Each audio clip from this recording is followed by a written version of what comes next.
Je suis dans la joie aujourd'hui parce que le pasteur a commencé avec une série de thèmes. Il nous a donné des titres de thèmes. Le mien, c'était la fidélité, l'obéissance et l'amour de Dieu. Alléluia. Amen. Je vais confesser mon péché devant le pasteur parce que quand j'ai reçu le mail, pour faire être honnête, j'ai dit ça, c'est de la provocation. Alléluia. Amen. J'ai dit, mais le pasteur là, il vient me mettre dedans dans fidélité, dans obéissance. Donc ça veut dire que moi je suis rebelle. Il veut me confondre. Alléluia. Amen. Pour être honnête, bien aimé, au début j'ai hésité, j'ai dit non. Même si je passe à la chair, je vais prêcher sur autre chose. Alléluia. Amen. Mais après je me suis rendu compte que non, le Seigneur est merveilleux. Dieu voulait m'enseigner quelque chose. Ce message, il m'appartient d'abord à moi. Si toi tu vas en profiter, gloire à Jésus. Amen. Amen. Bien aimé, nous allons ouvrir nos Bibles dans le livre de Samuel. Samuel 1. 1 Samuel 1. Nous allons lire le verset 11 à 24. Papa Manuel, tu peux lire pour nous, ou Papa Kevin? Papa Manuel. Samuel. 1 Samuel 1. Oui. Verset 11 à 24. On peut se lever, s'il vous plaît? 1 Samuel, chapitre 1, verset 11 à 24. Je lis la parole au nom de Jésus-Christ. Elle fit un vœu en disant: Éternel des armées, si tu daignes regarder l'affliction de ta servante, si tu te souviens de moi et n'oublie point ta servante, et si tu donnes à ta servante un enfant mâle, je le consacrerai à l'Éternel pour tous les jours de sa vie. Et le rasoir ne passera point sur sa tête. Comme elle restait longtemps en prière devant l'Éternel, Élie observa sa bouche. Anne parlait dans son cœur et ne faisait que remuer le lèvre, mais on n'entendait point sa voix. Élie pensa qu'elle était ivre, et il lui dit: Jusqu'à quand seras-tu dans la l'ivresse? Fais passer ton vin. Anne répondit: Non, mon Seigneur, je suis une femme qui souffre en son cœur, et je ne bis ni vin, ni boisson enivrante. Mais je répandais mon âme devant l'Éternel. Ne prends pas ta servante pour une femme pervertie, car c'est l'excès de ma douleur et de mon chagrin qui m'a fait parler jusqu'à présent. Élie reprit la parole et dit: Va en paix, et que le Dieu d'Israël exauce la prière que tu lui as adressée. Élie dit: Que ta servante trouve grâce à tes yeux. Et cette femme s'en alla. Elle mangea et son visage ne fut plus le même. Ils se levèrent de bon matin, et après s'être prosternés devant l'Éternel, ils s'en se retournèrent et revinrent dans leur maison à Rama. Elkana connut Anne, sa femme, et l'Éternel se souvint d'elle. 20. Dans le cours de l'année, Anne devint enceinte, et elle enfanta un fils qu'elle nomma Samuel, car, dit-elle, je l'ai demandé à l'Éternel. Son mari Elkana monta ensuite avec toute sa maison pour offrir à l'Éternel les sacrifices annuels et pour accomplir son vœu.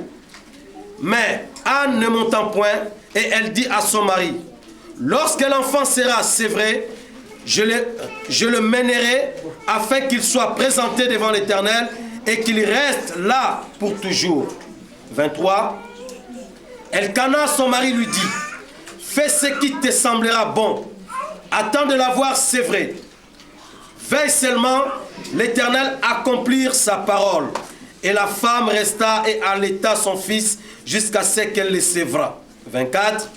Quand elle lui sévrait, elle le fit monter avec elle et prit 3 taureaux, un épha de farine et une outre de vin.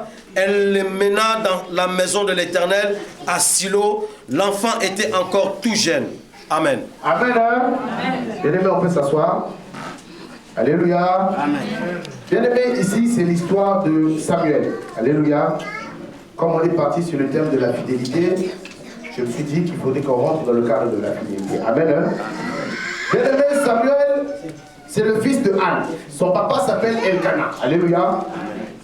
Elkana avait 2 femmes. Il y avait une qu'on appelait Pénina. Je vais essayer de résumer rapidement pour qu'on essaie de comprendre le but de l'histoire. Elkana avait 2 femmes. La première s'appelait Pénina, la deuxième s'appelait Anne. Anne était stérile. La Bible dit, à longueur de journée, Pénina ne cessait de mortifier Anne. Ce qu'on en appelait le Milwaukee. Tout le temps, c'était comme ça. Donc Anne, en son fort intérieur, elle était vraiment triste. Tous les jours, elle ne cessait de pleurer. Mais lorsque j'essaie de méditer sur le passage, mes bien-aimés, je me suis rendu compte que Anne avait une qualité, c'est qu'à cette époque-là, ce n'est pas tous les jours que nous on a la grâce aujourd'hui de venir dans la maison de Dieu. À cette époque, ils étaient obligés de monter au temple que 3 fois. C'était pendant la fête de la moisson, la fête de la récolte, et puis la fête du pain sans levain. Alléluia. Mais tout le temps, malgré sa stérilité, malgré la honte, le pauvre dont elle était l'objet, Anne, ce qu'elle faisait, c'est qu'elle partait toujours avec son mari au temple. Alléluia. Ce qu'on appelle aujourd'hui l'église. Anne, malgré tout ce qu'elle vivait, malgré tout le mal qu'elle pouvait avoir, elle ne cessait jamais de se détourner de la volonté de Dieu. Elle était toujours là et fidèle. Alléluia. Amen. Bien aimé, beaucoup d'enfants de Dieu, voilà pourquoi je dirais, beaucoup de chrétiens passent à côté de ce que Dieu a prévu pour eux parce qu'ils ne sont pas suffisamment fidèles. Alléluia. Amen. Anne allait dans la maison de l'Éternel tout le temps. Les 3 fois par an, elle partait. Mais ce jour-là, la souffrance était tellement dense.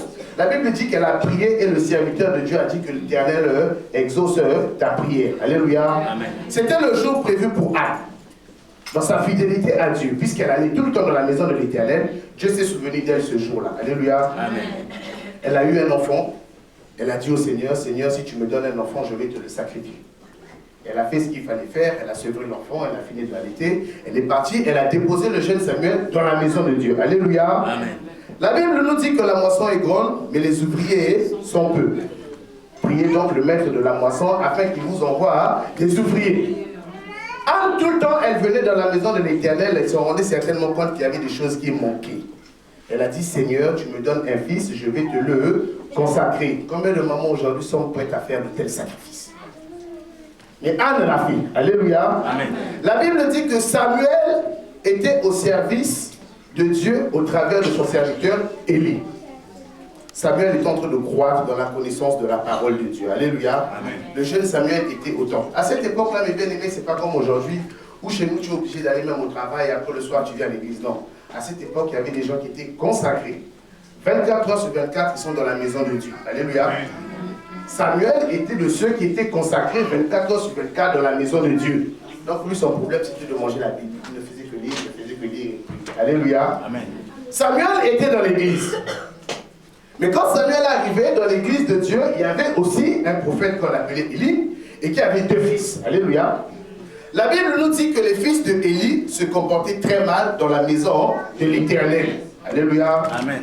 Les fils de Élie faisaient quoi? Ils se comportaient très mal dans la maison de l'Éternel. Et ce sont des cas aujourd'hui que nous rencontrons plusieurs fois dans nos églises. Alléluia.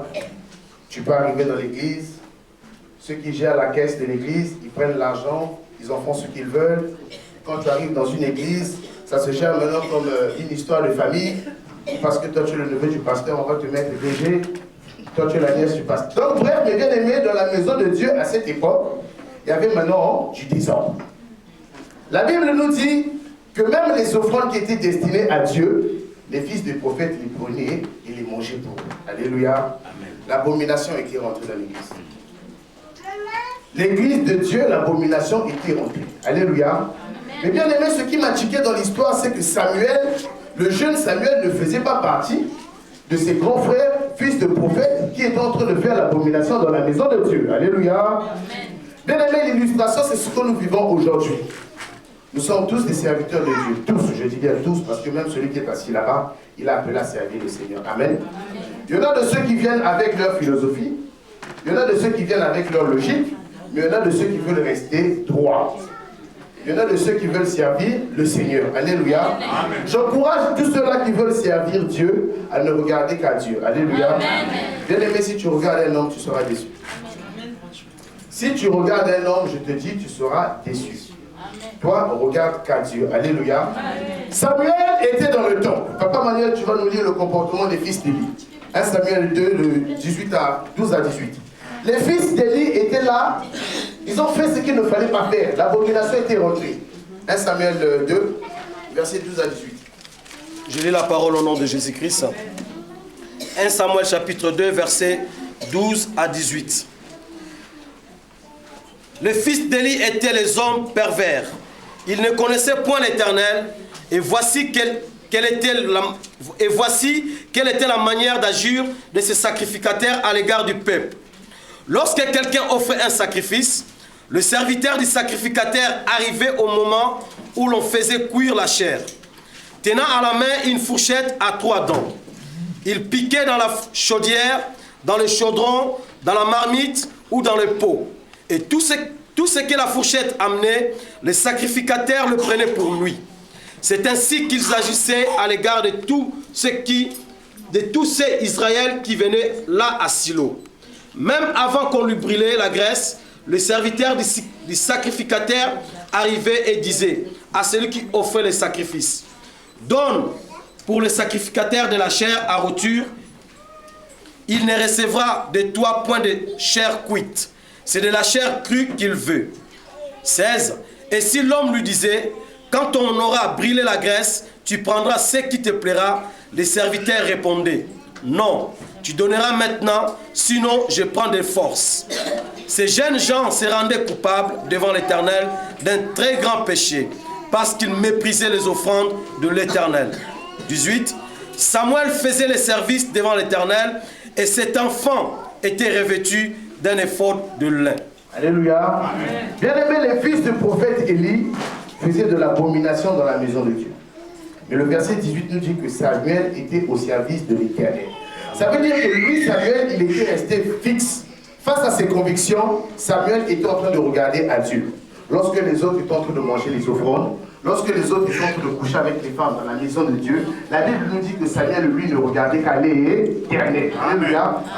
Bien aimé, un moment arrive où, des fois, on se pose la question si Dieu est toujours là, il voit. Mais bien aimé, j'ai envie de te dire qu'il voit et le contrôle de toutes choses. Même quand l'abomination règne dans un milieu, que ce soit dans une maison, que ce soit dans une famille, bien aimé, je veux te dire que Dieu est au contrôle de toutes choses. Amen. Voilà pourquoi tout à l'heure j'ai insisté sur le fait que le temps appartient à Dieu. Alléluia. Amen. Lorsque Jésus-Christ s'est retrouvé au mariage de Cana, la Bible nous dit que Marie est venue voir Jésus pour lui dire: il manque un peu de vin. Jésus-Christ a dit: femme, qu'y a-t-il entre toi et moi? Mon temps n'est pas encore arrivé. Bien aimé, le temps, c'est le domaine de Dieu. Alléluia. Amen. Samuel était en train de grandir dans la maison de l'Éternel. Samuel servait l'Éternel. Les fils d'Élie étaient en train de faire n'importe quoi. Alors Dieu a pris ses responsabilités, il est descendu. Il est venu donner la prophétie. Comme quoi, Élie, toi tu es destitué de ton mandat. Tes fils là, je vais les tuer, ils ne vont plus vivre. Parce que vous êtes en train de salir la maison de Dieu. Alléluia. Amen. Dieu était censé remplacer Élie et ses fils. Parce que la maison de l'Éternel ne pouvait pas rester comme ça. Alléluia. Mais bien aimé, Dieu cherchant quelqu'un, il était obligé de regarder dans un seul critère. C'est ce critère qui valide les choix de Dieu. Alléluia. Le critère que Dieu cherchait, c'était la fidélité. Alléluia. Amen. Bien aimé, le choix de Dieu ne dépend pas de ton intelligence. Le choix de Dieu ne dépend pas de ta beauté. Le choix de Dieu ne dépend pas de ce que tu veux. Alléluia. Le choix de Dieu ne dépend que d'un seul critère, c'est la fidélité. Alléluia. Lorsque Dieu avait envoyé Samuel plus tard dans la maison d'Isaïe pour aller choisir un roi pour Israël, la Bible dit qu'avec les yeux de l'homme, Samuel est arrivé, il a vu Eliab. Eliab était grand, gaillard, costaud, comme les papas Kevin. Certainement qu'il avait bien étudié. Mais la Bible dit qu'aux yeux de Dieu, ce n'était pas Eliab qu'il fallait prendre. Alléluia. Bien aimé, le choix de Dieu dépend d'abord de la fidélité.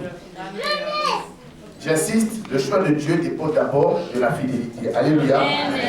Dieu recherchait un serviteur fidèle qui devait remplacer Élie et ses fils. Alléluia.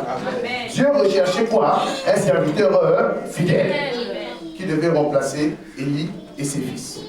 La Bible nous dit que Dieu était obligé de prendre Samuel parce que face à toutes les tentations, face à tout ce qui s'était passé, Dieu avait vu que Samuel était juste à ses yeux parce que Samuel était toujours au service de l'Éternel. Alléluia.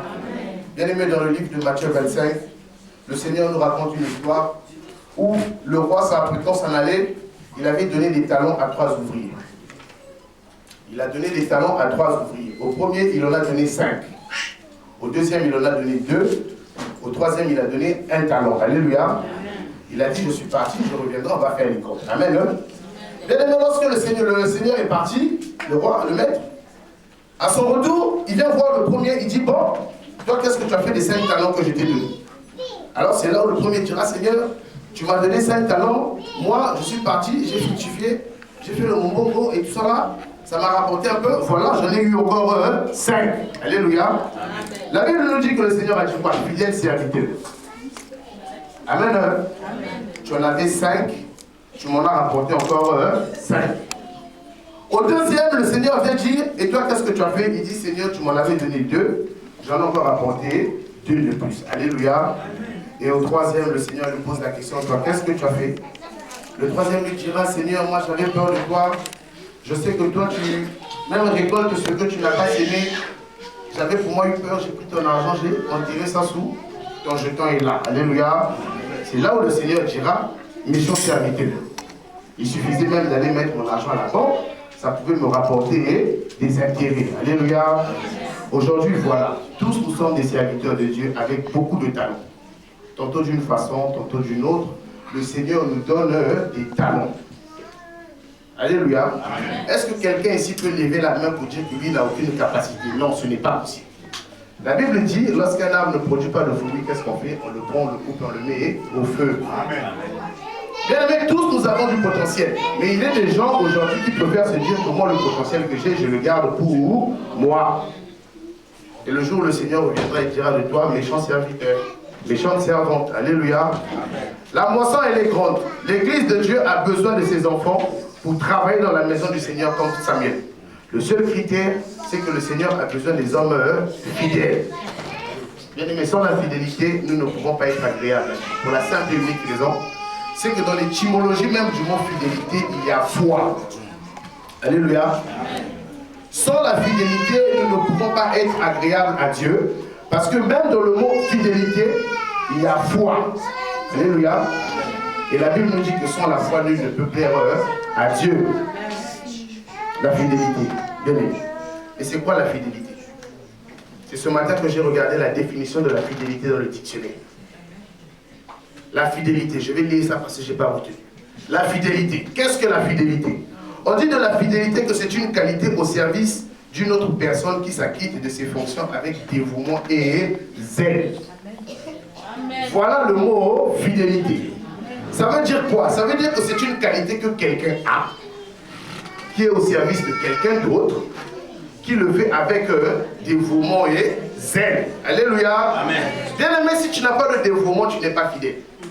Si tu n'as pas le zèle, tu n'es pas fidèle. Et le mieux encore, ça c'est ce qui m'a le plus impressionné, c'est que la fidélité, on l'exerce toujours à autrui. Alléluia. C'est une fausse expression de dire que je suis fidèle à moi-même. Amen. Amen. La fidélité, on l'exerce toujours à autrui. Amen. Tu ne peux pas être fidèle à toi-même parce qu'on a dit ici là que c'est une qualité au service de quelqu'un d'autre. Amen. Amen. Donc lorsque le Seigneur cherche des hommes fidèles, il a besoin des gens qui seront au service des autres. Voilà pourquoi dans 1 Samuel 3, au verset 1, la Bible dit Samuel était au service de l'Éternel devant Élie. Amen. Il était au service de l'Éternel devant Élie. Samuel était toujours là à l'écoute. Il était toujours dévoué derrière Élie. Bien-aimé, tu ne peux pas aujourd'hui prétendre dire que tu es un enfant de Dieu si tu ne portes pas en toi les qualités de la fidélité. Alphonsine, si tu ne portes pas en toi les qualités de la fidélité, il serait difficile qu'on te considère comme un enfant de Dieu. Amen. Sans la foi, nul ne peut être agréable à Dieu. Et dans le mot fidélité à foi, ceux qui parlent anglais, Sandra, elle est où? Fidélité en anglais, on dit quoi? Maman, l'école, elle peut connaître. Fidélité en anglais.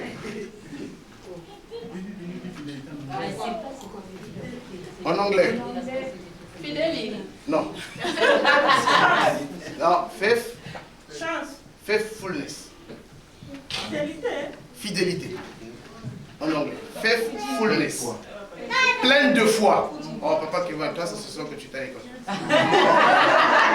Alléluia. Bien-aimé, en anglais, la fidélité veut dire pleine de foi. Si tu n'es pas fidèle, tu ne peux pas être agréable à Dieu. Et bien aimé, je vais vous dire que la fidélité, c'est selon ce que Dieu veut que tu puisses faire à autrui. La fidélité, ce n'est pas seulement la fidélité devant Dieu. Non. 1 Jean 4, verset 20 nous dit, si tu dis que tu aimes Dieu et que tu n'aimes pas ton frère que tu vois, tu es un menteur. Parce que Dieu, tu ne le vois pas. Vérité. Comment tu peux dire que toi tu aimes Dieu, mais le frère qui est en face de toi, tu ne le vois pas? Sachant que la fidélité, c'est être au service de l'autre. Si tu dis que moi je suis seulement fidèle à Dieu, tu mens. Tu dois d'abord être fidèle à celui qui est à côté de toi. Alléluia. Bien-aimés, nous avons beaucoup de choses dans nos vies. Tout à l'heure, j'ai parlé de la promesse. J'ai parlé de la vision. Alléluia. Amen. Dieu avait donné une vision à Joseph. Joseph avait une vision. Genèse 39, verset 5. On ne va pas lire, c'est quoi? Dieu a donné la vision à Joseph comme quoi il devait être au-dessus de ses frères. Alléluia. Amen. Mais la Bible dit que Dieu aime les serviteurs qui sont fidèles. Et comme la fidélité c'est être au service de d'autrui avec dévouement et puis zèle, et bien aimé, sur le chemin de sa destinée, Jacob était obligé de traverser des périodes difficiles. Alléluia. Aujourd'hui, toi, tu peux avoir une vision. Dieu peut faire de toi aujourd'hui, demain tu seras le prophète des nations. Dieu peut faire de toi, demain tu seras directrice de la maison de retraite. Dieu peut faire de toi tout ce que tu veux. C'est une vision qu'il t'a donnée. Mais pour atteindre ta vision, tu es obligé d'être fidèle à autrui. Est-ce que quelqu'un me comprend? Bien aimé, si tu n'es pas fidèle à autrui, Dieu ne peut pas te donner ce qui est à toi. C'est ce qui est écrit dans les Écritures, dans la Bible. Papa m'a dit, essayez de nous retrouver ça. Luc 16, verset 12. Luc 16, verset 12. Je lis la parole au nom de Jésus-Christ. La loi et les prophètes ont subsisté jusqu'à Jean. Depuis lors, le royaume de Dieu est annoncé et chacun use de violence pour y entrer. Luc 16. Luc 16, 12. Ah, 12, pardon. J'ai lu 16. Je lis la parole. Et si vous n'avez pas été fidèle dans ce qui est à autrui, qui vous donnera ce qui est à vous? Alléluia. Amen. Si tu n'es pas fidèle à ce qui appartient à autrui, qui va te donner ce qui est à toi? Papa qui est là. Si tu n'es pas fidèle à ce qui appartient à autrui, Dieu ne te donnera jamais ce qui est à toi. Alléluia. Mais tu peux avoir ce que tu veux, mais ce n'est pas Dieu qui te donne. Amen. Et comme on sait que c'est la bénédiction de l'Éternel qui enrichit et elle ne se fait sur aucun chagrin, bien aimé, si tu vas récupérer ça à ta façon, à toi-même, tu seras responsable toi-même aussi de ce qui va t'arriver. Alléluia.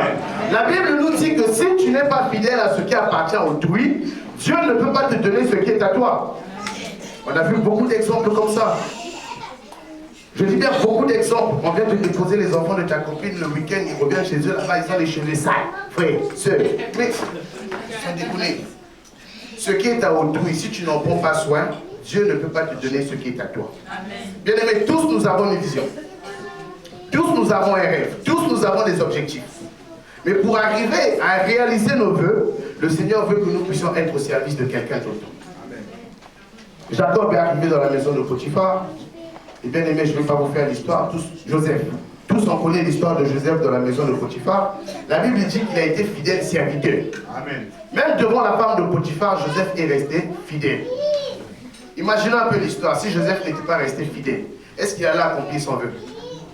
S'il s'entendait avec la femme de Potiphar, la suite on la connaît. Il n'allait certainement pas partir en prison. Il n'allait pas rencontrer le roi.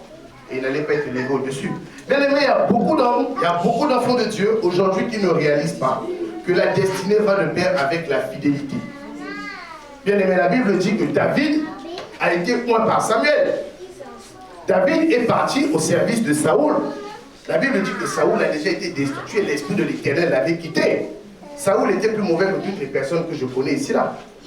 Que nous des fois on diabolise. Non, maman m'a enterré. Je te la vérité, Saoul était mauvais, il avait des esprits impurs en lui. Mais la Bible dit que David est parti servir Saoul. Et il est parti servir Saoul comment? Avec fidélité. Au point où Saoul était content, il a dit au papa de David, il faut d'abord me laisser ton fils là parce qu'il a trouvé grâce à mes yeux. Alléluia. Bien-aimé, Moïse, Dieu l'avait donné la destinée. Il a dit, je te fais Dieu devant Pharaon. Amen. C'est toi qui vas aller pour délivrer le peuple. Alléluia. Amen. Moïse a toujours été servi. Moïse a toujours été dans le palais. Il était toujours là, bien posé. Il y avait des gens qui venaient lui donner à manger. On lui suivait même les pieds et tout ce qui s'enfilait. Mais bien aimé, il ne pouvait pas rentrer dans sa destinée sans servir quelqu'un d'autre. Dieu était obligé de créer des situations où Moïse s'est retrouvé chez Jéthro. Alléluia, le papa de Séphora. La Bible dit que Moïse était devenu le berger de Jéthro. Il était obligé de balader les brebis de Jéthro. Et une fois, il y a même une brebis qui s'est égarée. Par fidélité, Moïse est parti au-delà de ce qu'il pouvait donner pour récupérer la brebis de Jéthro. Et c'est là où il a rencontré le Seigneur. Et le Seigneur a dit, bon mon petit, voilà, l'heure a sonné, où il fallait que tu parles parce que mon peuple souffre. Alléluia. Bien aimé, la fidélité à Dieu, tu ne peux pas la manifester si tu n'es pas fidèle à un homme. Si tu n'es pas fidèle à un homme, tu vas dire que moi je suis fidèle à Dieu, tu mens. C'est une impossibilité. Voilà pourquoi le Seigneur veut qu'avant d'abord qu'il te donne ce qui est à toi, que tu sois d'abord fidèle à ce qui est à autrui. Dans le livre de Jean, chapitre 3, on ne le lira pas. La Bible nous dit que Jésus-Christ est parti voir Jean le Baptiste. Jean le Baptiste dit non, mec, moi je ne peux pas. Au-delà de toi, vraiment, il n'y a rien qui existe. Je ne suis même pas digne d'enlever les lacets de tes chaussures. Jésus-Christ a dit à Jean, non. Les sangs et les Écritures s'accomplissent. Alléluia. Amen. Et ensuite, mais bien aimé, c'est parce qu'on n'a pas l'habitude de méditer la parole de Dieu. L'évangile de Jean, c'était quoi? Répondez-vous car le royaume des cieux est proche. Alléluia. Amen. Lorsque tu lis dans le livre de Matthieu, les premières prédications de Jésus, il répétait ce que Jean disait. Répondez-vous car le royaume des cieux est proche. Les béatitudes et ainsi de suite. Alléluia. Amen. Et même un peu plus loin dans le livre de Jean, toujours au chapitre 3, il y a des gens qui viennent dire à Jean le Baptiste, celui qui était avec nous de l'autre côté du Jourdain a commencé à baptiser. Alléluia. Si aujourd'hui on vient dire au pasteur Péléka, le frère Blas qui était avec nous, ça veut dire que le frère Blas était avec le pasteur Péléka. Jésus-Christ était avec Jean. Jésus-Christ était fidèle. Il a dit que les Écritures s'accomplissent. Bien aimé, mais il y a un mot qu'il ne faudrait pas qu'on oublie, c'est que tu peux être fidèle, tu peux toujours être là, parce que le pasteur Péléka tout à l'heure, quand il a dit un fidèle parmi les fidèles, j'ai voulu faire quoi allusion, qu'il disait que j'étais toujours là depuis le commencement. Mais je pense que ça, c'est pas la fidélité, parce que moi, j'ai jamais été fidèle. Alléluia. Amen. Amen, hein? Amen. J'aurais souhaité qu'ils disent de moi que j'étais régulier. Alléluia. Amen. Oui, j'aurais souhaité qu'ils disent de moi que j'étais régulier. Bien aimé, la régularité et la fidélité, c'est deux choses différentes. La régularité et la fidélité, c'est deux choses différentes. Bien aimé, tu peux être fidèle et tu es régulier. Mais tu peux être régulier, mais tu n'es pas fidèle. Alléluia. Parce qu'on a vu des gens qui sont réguliers, mais qui ne sont pas fidèles. Moi, les irréguliers, je les appelle des indépendants. Ça veut dire qu'il adapte son programme selon le fonctionnement de l'église. Bon, demain, moi, j'ai des choses à faire de façon à veiller, je n'ai pas le temps. Et c'est pas grave, dimanche, je serai à l'église. Parce que dimanche, je n'ai rien prévu. Alléluia. Ceux-là, ce sont des réguliers. Ils viennent. Mais quand on dit qu'il fallait qu'on fasse des jeûnes, ah, vraiment, je les avais jeûnés pour nous, c'est bon. Ceux-là, ce sont des réguliers. Le fidèle, c'est celui qui partage la vision. Celui qui dit, comme le visionnaire a dit ceci, il faudrait que moi je fonctionne comme ceci. Alléluia. Bien aimé, l'illustration. Amen. L'illustration, c'est le serviteur de David. On l'appelait Joab. Joab était un général de l'armée de David. Le jour où David a pris le pouvoir, celui qui était directeur des opérations, c'était Joab. Du commencement à la fin du mandat de David, Joab était toujours là. Alléluia. Je dis bien, Papa Manuel, il faut lire comme ça, les gens vont comprendre un peu. On va un peu lire le truc de Joab vite fait.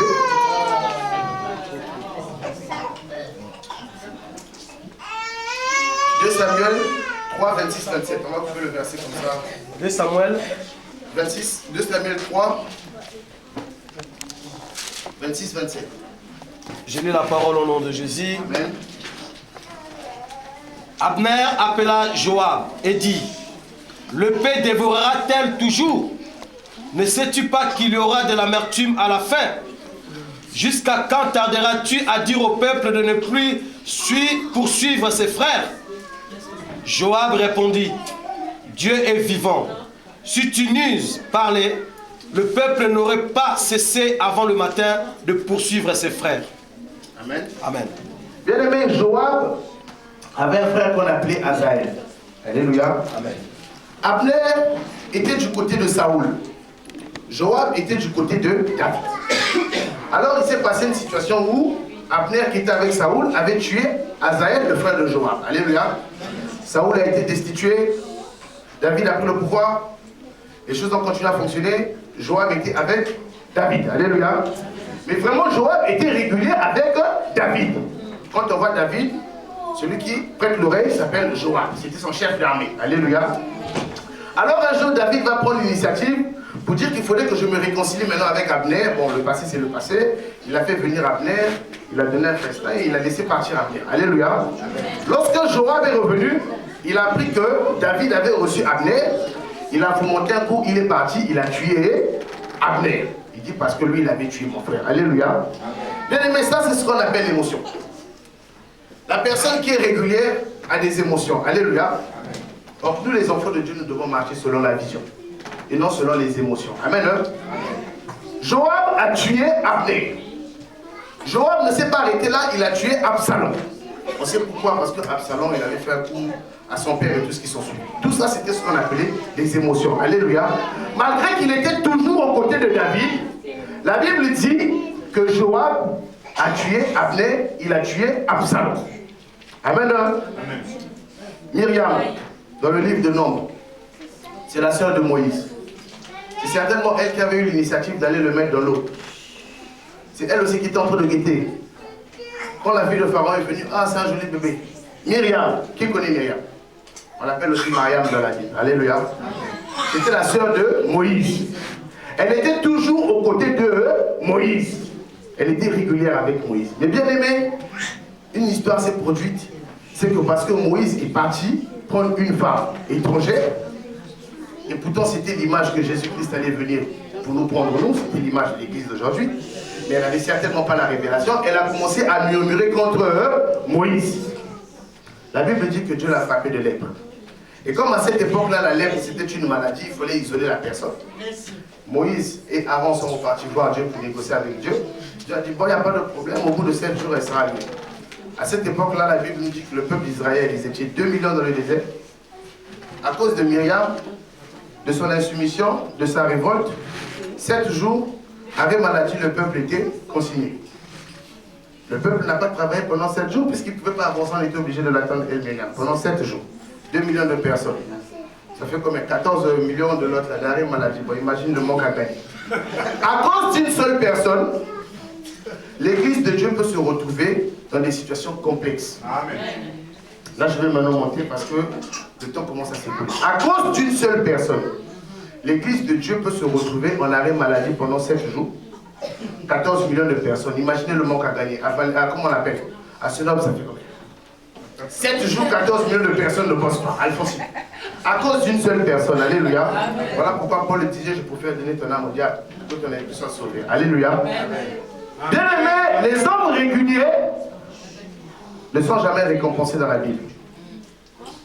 Les hommes réguliers ne sont jamais récompensés. Lorsque vous allez voir la liste des vaillants héros de David, et bien aimé, il n'y a pas le nom de Joab. J'ai trouvé que c'était ingrat. Lui, il était là du commencement jusqu'à la fin. Mais comment ça se fait que là, parce qu'il a fait 2-3 petits trucs comme ça, on ne met pas son nom. J'ai compris qu'avec Dieu, tout ce qui compte, c'est la fidélité. Et ça me rappelle une histoire, je vais faire l'anecdote vite fait. Il y a un homme chez nous, un homme politique qu'on appelle Dalakra, les Congolais le connaissent. Et lui, au début des années 80, on l'avait accusé de terrorisme, comme quoi ils avaient posé des bombes dans un cinéma. Donc à son procès, le président du tribunal lui pose la question. Mais monsieur Ndala, vous dites que vous êtes cofondateur du Parti Congolais du Travail, le PCT. Mais vous n'êtes ni au bureau politique, ni au comité central. Quand il se retourne, il regarde le président et dit, mais monsieur le président, c'est simple. Les brebis qui ont assisté à la naissance de Jésus ne sont jamais admises à l'église. Le président était fatigué, il n'avait plus rien à dire. Les brebis étaient là à la naissance de Jésus. Jésus-Christ, c'est le fondateur de l'église. Mais quand une brebis va rentrer, on va la chasser. Et j'ai compris pourquoi on chasse des brebis, parce que les brebis là ne sont pas fidèles. Alléluia. Les fidèles n'ont pas leur récompense. Aujourd'hui, j'ai trouvé la réponse à ma question. Bien aimés, soyons fidèles à Dieu. Tu ne peux pas dire que je suis fidèle à Dieu si tu n'es pas fidèle à un homme. C'est faux. La deuxième chose qui tue les enfants de Dieu, bien aimé, c'est la désobéissance. Dieu avait aimé Saoul. Dieu avait élevé Saoul. Saoul était le premier roi d'Israël. Mais bien aimé, à cause de la désobéissance, la Bible dit que Dieu l'avait destitué. Amen. À cause de la désobéissance. Dans le livre des Proverbes, il est écrit que Dieu résiste aux orgueilleux et il fait grâce aux humbles. Amen. Bien aimé, moi je bénis tous les jours le Seigneur parce que je sais que je n'ai jamais avoir l'occasion de rencontrer toutes les personnes que je vois ici, si ce n'était pas en Jésus. L'exemple le plus typique que je prends tous les jours, c'est Papa King. Il est âgé en âge, il est très intelligent, c'est quelqu'un d'opposé. mais il m'appelle mon frère. Si ce n'était pas dans la maison de Dieu, moi j'allais même l'appeler tonton. Mais grâce à Jésus, ces hommes que je n'allais peut-être jamais côtoyer, aujourd'hui je commence à les côtoyer. Amen. Amen. Mais est-ce qu'au fond de lui, Papa King, même s'il m'appelle frère, ça le change quelque chose à sa vie? Non. Est-ce que ça le change quelque chose à sa vie? Bien-aimés, soyons soumis. Ce qui est en train de tuer aujourd'hui nos églises, c'est le manque de soumission. Ce qui tue les couples, c'est le manque de soumission. Et le manque de soumission crée la rébellion. C'est ce qu'on appelle aussi de la désobéissance. Bien-aimés, faisons attention. Beaucoup de couples aujourd'hui sont bis rien que parce que les femmes ne sont pas soumises. Ce n'est pas moi qui ai dit ça, c'est Dieu. De même qu'il a dit Christ est le chef de l'église, l'homme est le chef de la femme. Point. Mais bien aimé, si aujourd'hui une femme ne veut pas se soumettre, c'est parce qu'elle n'a pas l'amour. Je vais rentrer dans les détails, c'est parce que le temps fait du tout. C'est parce qu'elle n'a pas l'amour. Voilà pourquoi la femme ne veut pas se soumettre à son mari. Amen. Si une femme aujourd'hui ne veut pas se soumettre à son mari, papa qui va si maman Nadège ne se soumet pas, ça veut dire un problème d'amour. Et bien aimé, je vais vous expliquer un truc. On va lire ça. La Bible dit que Jésus-Christ ne s'est pas fait l'égal de Dieu et pourtant il est Dieu. Amen. Alléluia. Amen. Jésus-Christ est Dieu. Mais il s'est dépouillé. Il a accepté la mort. Il est même allé à la mort à la croix. Il ne s'est pas fait l'égal de Dieu, et pourtant il est Dieu. Il a accepté de s'humilier. Moi je me rappelle, j'étais en train de lire la Bible une fois où Pilate se permettait de dire à Jésus, tu sais pas que j'ai ta vie entre mes mains, je peux te libérer. Jésus l'a regardé et dit, toi, si tu savais. Mais il est resté humble. Alléluia. Bien aimé, Jésus a été humilié. Une chose est certaine, c'est que la nature de l'homme, elle est rebelle. Depuis le commencement. Voilà pourquoi ma prière que le Seigneur touche nos cœurs petit à petit pour qu'on change. La nature de l'homme, depuis le commencement, l'homme s'est rebellé contre Dieu. Et je ne sais pas, les mamans n'ont peut-être jamais fait attention, mais les enfants, les premiers mots qu'ils prononcent généralement, c'est toujours négatif. C'est dire non, je ne veux pas. Rares sont les fois où les enfants, quand ils commencent à parler, commencent à marcher, ils disent oui. Parce que c'est la nature de l'homme. Alléluia. Un jour, je vais vous raconter une histoire. Il y a un enfant qui s'apprêtait à se lever sur une chaise. Il s'apprêtait à tomber. Alors j'étais chez un ami. Mon ami dit à son fils, descends de là, tu vas tomber. Le fils, il dit, je ne veux pas, je reste là. Il a dit une fois, la deuxième fois, il s'est retourné, il a regardé son fils. Il dit, si je me lève, tu feras. L'enfant s'est assis. Bien aimé, est-ce que cet enfant était obéissant? Non. Dans sa tête, il s'est dit, je me suis assis pour éviter que tu me frappes, mais sinon dans mon esprit, je suis... Alléluia. Voilà ce qui se passe aussi avec les enfants de Dieu. Amen. Jésus-Christ, il avait la possibilité d'éviter ça. Dans le livre de Matthieu 26, la Bible nous dit qu'il a dit, Père, si seulement tu pouvais éloigner de moi cette coupe. Mais toutefois, pas selon ma volonté, mais selon la tienne. Quelle est la personne qui peut accepter de se faire humilier, de se faire taper si elle a la possibilité d'ouvrir? Mais Jésus-Christ a accepté. La Bible dit qu'il s'est dépouillé. Il a accepté l'humiliation. Il est parti jusqu'à la mort. Et à la mort, sur la croix. C'était une forme de malédiction quand tu te faisais prendre à la croix. Mais Jésus-Christ a accepté sa frère. À plus forte raison, toi. À plus forte raison, moi. Bien aimé, ce qui nous tue, c'est le manque d'humilité. Si seulement on avait l'amour, il y avait des choses qui n'allaient même plus se poser. Si seulement on avait l'amour, il y avait des choses qui n'allaient même plus se poser. Aujourd'hui, je vais te donner un exemple simple. Moi, j'aime mes enfants, j'aime ma femme. Mais imaginez un peu que je dise, par exemple, à ma fille, va te coucher. Parce qu'il y a des soupçons qui passent, elle va dire, je ne veux pas aller me coucher. Je vais insister. Parce que pour moi, je pense qu'elle, si elle va se coucher, elle va gagner beaucoup d'heures de sommeil. Demain, elle va se lever, elle sera en forme pour aller à l'école. Mais elle va se dire quoi? Mon papa est méchant. Non, ce que je veux faire pour elle est bon pour elle. Mais elle ne va pas voir ça dans ce sens-là. Et si ma fille avait de l'amour pour moi, elle allait dire quoi? Comme papa dit que j'aille dormir, je vais aller dormir. Elle va dire, bonne nuit papa. Elle va faire un bisou et elle ira se coucher. Elle ne va même pas chercher à compliquer les choses. Aujourd'hui, nous manquons d'amour. Voilà pourquoi nous sommes rebelles, nous sommes désobéissants et nous sommes insoumis. Bien aimé, je vous assure, aujourd'hui tu ne peux pas avoir ce qui est à toi si tu ne sais à retourner. Papa m'a dit, alors on va lire le verset là. 1 Pierre 2, verset 18. Après, quelqu'un d'autre pourra lire 1 Pierre chapitre 2, verset 18. Quelqu'un d'autre va me trouver, papa Priva ou maman Tatiana, vous allez me trouver Romains 13, verset 5. Je lis la parole au nom de Jésus. Serviteurs, soyez soumis en toute crainte à vos maîtres, non seulement à ceux qui sont bons et doux, mais aussi à ceux qui sont d'un caractère difficile. Amen, hein? Amen. La Bible dit, serviteurs, soyez soumis à vos maîtres. Non pas seulement ceux qui sont bons, mais ceux qui sont difficiles. Alléluia. Amen. Ça veut dire que le Seigneur, ça c'est la Bible, c'est pas place. Le Seigneur reconnaît que nous allons rencontrer des situations dans nos vies où nous allons tomber sur des maîtres qui sont bons. Nous allons aussi tomber sur des maîtres qui sont mauvais. Mais nous avons seulement un seul devoir, c'est de les servir avec dévouement et zèle. Voilà ce que le Seigneur nous demande, Papa Kébé. Le maître, il peut être bon, parce que généralement, quand c'est bon, nous on aime. Amen. Hein? Mais maintenant, quand tu tombes sur un maître qui est mauvais, eh bien, là, tu vas maintenant voir, non, ça commence à murmurer, ça commence à polémiquer. Amen.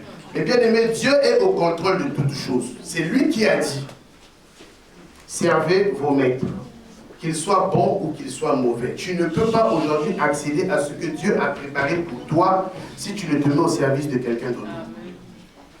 Et si tu te mets au service de quelqu'un d'autre, tu n'es pas fidèle, tu seras régulier, ton nom ne va pas être inscrit dans la liste de ceux qui seront récompensés. La Bible nous dit Jésus-Christ s'est détruit. Romains 13, quelqu'un a trouvé? Verset 5. Verset 5. 15 ou 13. 13. Je lis la parole de Dieu.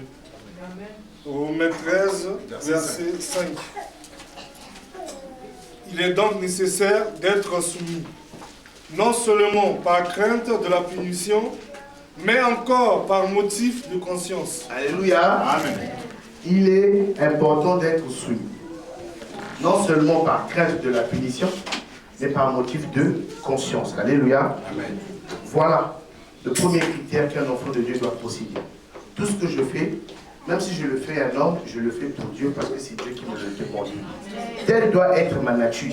Parce qu'aujourd'hui, beaucoup d'enfants de Dieu ont peur de la punition. C'est quoi la punition? Si tu ne fais pas bien ton travail, soit on va t'enlever, soit on va te faire ceci. Alléluia. Mais la Bible nous dit faites le bien, non pas parce que vous avez peur de la punition, mais par votre conscience à vous-même. Alléluia. La dernière fois, j'expliquais à quelqu'un que nous, les humains, nous prenons la confiance. Et une fois qu'on prend la confiance, c'est fini. On néglige le travail. Que ce soit dans les couples. Une fois qu'on prend la confiance, c'est fini. Quand tu vois une femme, elle a maintenant 3 enfants avec son mari, ça fait 20 ans qu'ils sont ensemble, c'est fini. Tu vas la voir le soir, elle est fatiguée, même les musettes, les robes, le soir, elle porte plus. Mais au début, là, elle porte. Et je vous dis, ce sont les choses qui sont vraies.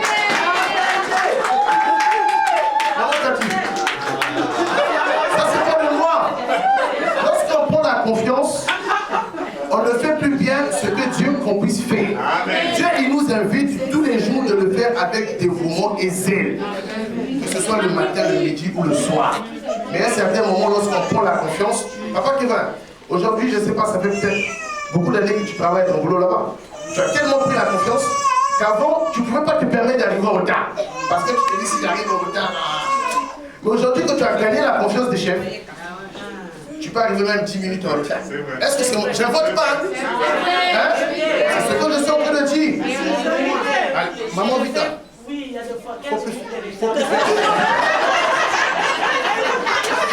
Maman Vita, il faut plus faire. Parce que Dieu veut que tu puisses faire ton travail avec zèle et dévouement. Amen. Le critère que le Seigneur cherche pour donner des responsabilités à quelqu'un, ce n'est pas ton intelligence ni ta condition sociale. Le seul critère qui est important aux yeux de Dieu, c'est la fidélité. Voilà pourquoi il dit toujours, je cherche un serviteur fidèle. Moi, avant, je me posais la question. Donc, on ne pouvait même pas prendre moi qui est l'ancien, on va chercher un tel.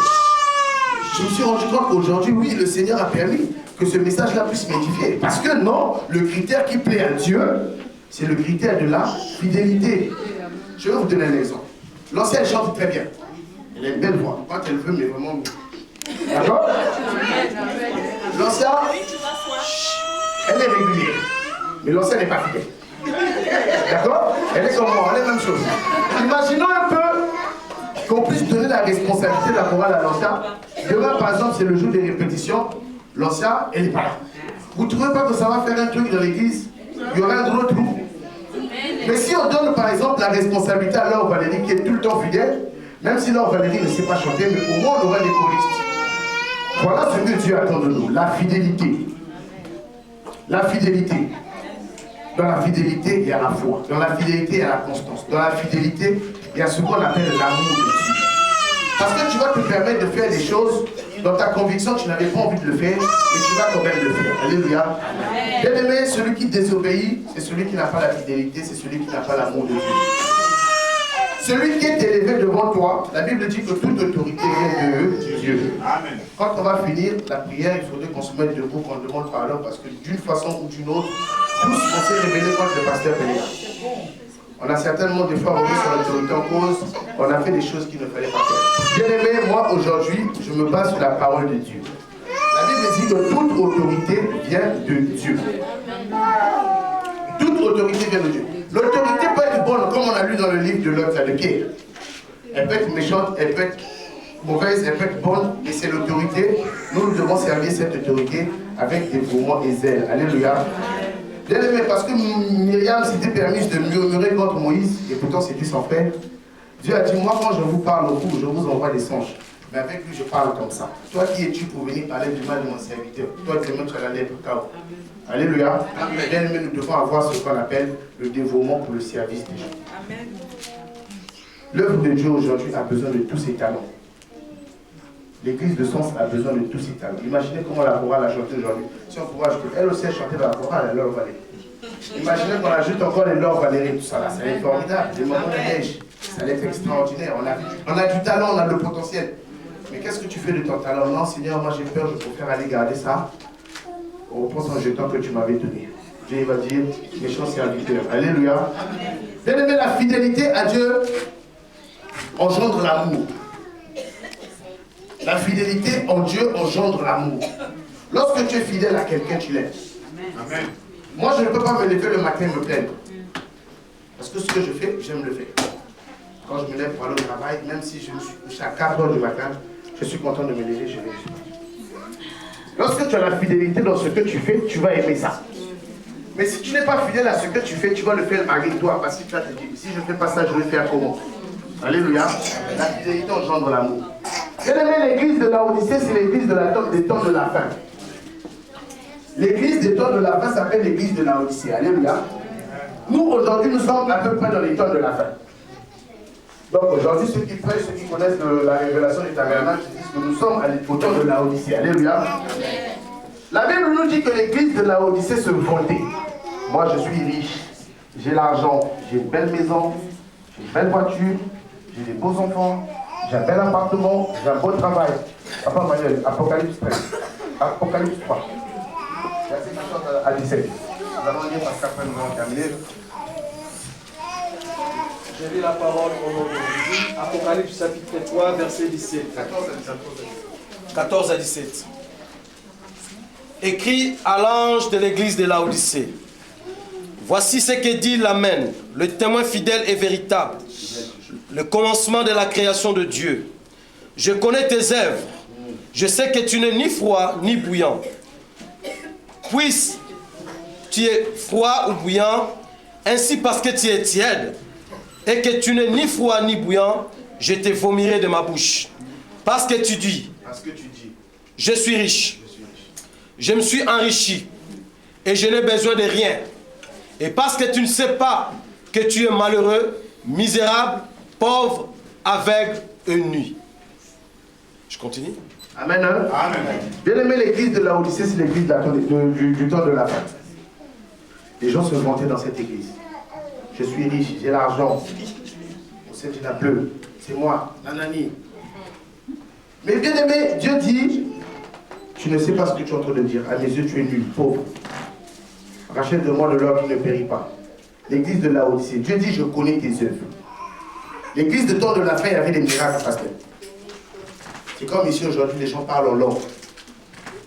Il y a des guérisons, il y a des manifestations de la puissance. Les gens font ce qu'il faut faire, c'est extraordinaire. C'est parce qu'encore ici, là, on a baissé un peu de l'autre de degré, mais avant, quand on faisait le CVE où il y avait des manifestations de l'esprit, je me rappelle au boulevard du Centenaire, c'était terrible. Avec le moment où Nicole et papa qui va, c'était compliqué. La Bible dit que je connais tes œuvres. Et parce que tu n'es ni froid, ni chaud, que tu es tiède, je te vomirai. Amen. Alléluia. Amen. Bien aimé, l'église de Laodicée, il leur manquait un petit truc, mais qui était vraiment essentiel. Dans le livre de Matthieu 24, la Bible dit qu'au dernier moment, l'amour du plus grand nombre se refroidira. Alléluia. Amen. Ce qui était chaud, quand ça se refroidit, ça devient tiède. Alléluia. Amen. La Bible dit que l'amour du plus grand nombre se refroidira. Mais ceux qui vont persévérer, c'est ceux-là même qui seront sauvés. L'église de Laodicée se retrouve tiède parce qu'il n'y avait plus d'amour en eux. Chacun commençait à se vanter. Moi j'ai réussi dans ma vie, tu vas me dire quoi? Moi on m'appelle Alphonsine Lacoste.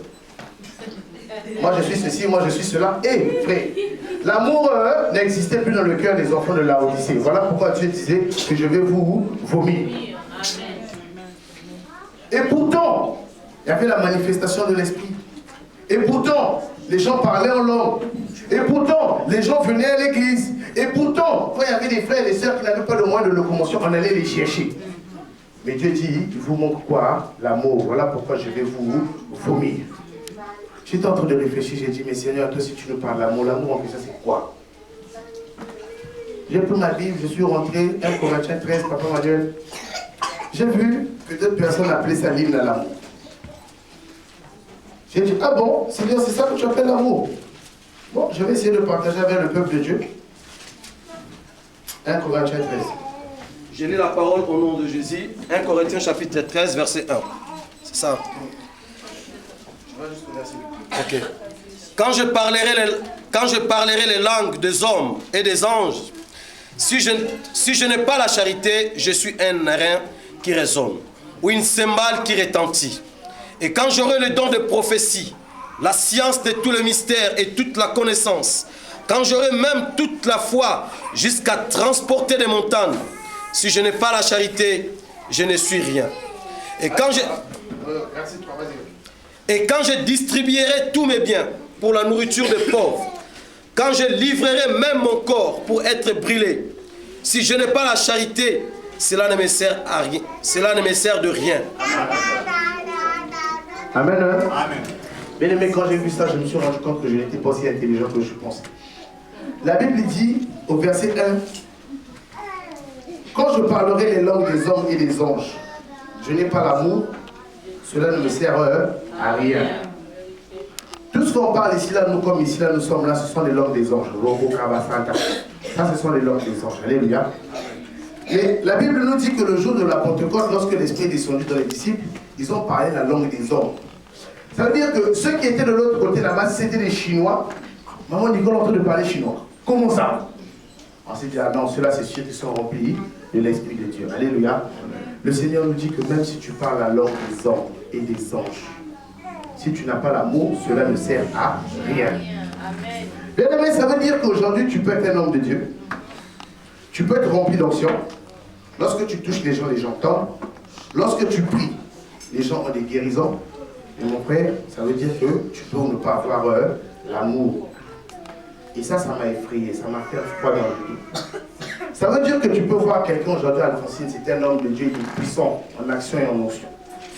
Mais si la Bible dit s'il n'a pas l'amour, il ne sert à rien. J'ai compris aujourd'hui pourquoi les lots là ils vont se bombarder, nos amis qui habitent de l'autre côté là-bas.